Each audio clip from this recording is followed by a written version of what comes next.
நெல்லை மாவட்டம் ராமையன்பட்டியில் மாநகராட்சிக்கு சொந்தமான குப்பை கிடங்கு தொடர்ந்து 3வது நாளாக எரிந்து வருகிறது. தீயினால் எழும் புகைமூட்டம் காரணமாக மக்கள் கடும் இன்னலுக்கு ஆளாகி வருகின்றனர். இதுகுறித்து செய்தியாளர் நாகராஜன் அளித்த கூடுதல் தகவல்களை இப்போது பார்க்கலாம்.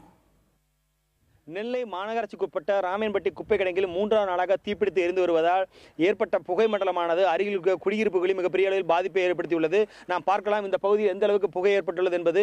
இது இந்த பகுதியில் உள்ள குடியிருப்புகளில் மிகப்பெரிய ஒரு பாதிப்பை ஏற்படுத்தியுள்ளதாக அந்த பகுதி மக்கள் தெரிவிக்கின்றனர். குறிப்பாக இந்த புகையானது குழந்தைகள் முதல் பெரியவர்கள் வரை மூச்சு திணறல் ஏற்படுவதற்கான ஒரு வாய்ப்பாக அமைந்துள்ளது. இதன் காரணமாகவே இந்த பகுதியில் இருப்பவர்களுக்கு பல்வேறு தொற்று நோய்களும் வருவதாக தெரிவிக்கின்றனர். குறிப்பாக மருத்துவ கழிவுகளும் இங்கு அதிகமாக கொட்டப்படுகிறது. அதே போல மாநகராட்சியில் உள்ள 55 வார்டுகளில் திரட்டப்படும் குப்பைகள் நாளொன்றுக்கு சுமார் 100 டன்னுக்கு மேலான குப்பைகள் இந்த ராமையன்பட்டி குப்பை கிடங்கில் கொட்டப்படுவதால் ஏற்பட்ட இந்த தீ விபத்தில் கூட மிகப்பெரிய அளவில் பாதிப்பு அதை ஏற்படுத்துகிறது. என இது மட்டுமில்லாது இந்த குடியிருப்புகளில் உள்ள மக்கள் அவர்கள் இங்கு தங்களது உறவினர் வீடுகளில் சென்றுவதற்காக அனைத்து வீடுகளுமே பெரும்பான்மையான வீடுகள் இங்கு பூட்டப்பட்டுள்ளன.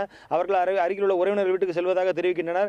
இந்த நிலையில் அவர்கள் அதாவது குழந்தைகளை வைத்துக் கொண்டு இங்கு வாழ்வது என்பது மிக சிரமமான காரியம். அதாவது இயல்பான வாழ்க்கை எங்களுக்கு மிகப்பெரிய அளவில் பாதிப்பை ஏற்படுத்தியுள்ளது. அதனால தான் நாங்கள் இங்கிருந்து மாற்று இடங்களுக்கு சென்றுள்ளோம் தெரிகிறார். இந்த பகுதியை சேர்ந்த சந்தோஷ் நம்மோடு இருக்கா, அவரது குறித்து கேட்கலாம். சந்தோஷ், சொல்லுங்க, என்ன மாதிரியான பாதிப்பு இந்த புகை உங்களுக்கு ஏற்படுத்தியிருக்கு? 29ஆம் தேதியிலேருந்து இங்கே புகை மண்டலமாக தான் இருக்குது. ஏன்னா இங்கே குழந்தைங்க வயசானவங்க அவங்களாலாம் ரொம்ப முடியல.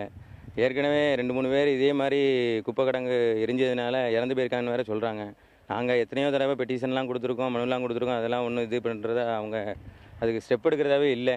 இப்போ பார்த்தீங்கன்னா இந்த வீடு கூட அவங்க இருக்க முடியல, குழந்தைங்களை வச்சுட்டு இருக்க முடியல, என்ன வயசானவங்களை வச்சுட்டு இருக்க முடியலன்னு சொல்லிட்டு வீட்டை பூட்டிட்டு அவங்க பாட்டு கிளம்பி போயிட்டாங்க. இதே மாதிரி அடுத்தடுத்த ஆட்கள் கிளம்பி போயிட்டு தான் இருக்காங்க. மாநகராட்சி தரப்பில் இந்த குற்றச்சாட்டு குறித்து கேட்டதற்கு 2 அல்லது 3 நாட்களில் இந்த புகையானது முழுவதும் கட்டுப்பாட்டுக்குள் கொண்டு வரப்படும், அதற்கான முயற்சிகள் தொடர்ந்து எடுத்து வருவதாக தெரிவித்துள்ளனர். புதிய தலைமுறைக்காக ஒளிப்பதிவாளர் சங்கருடன் நெல்லையிலிருந்து நாகராஜன்.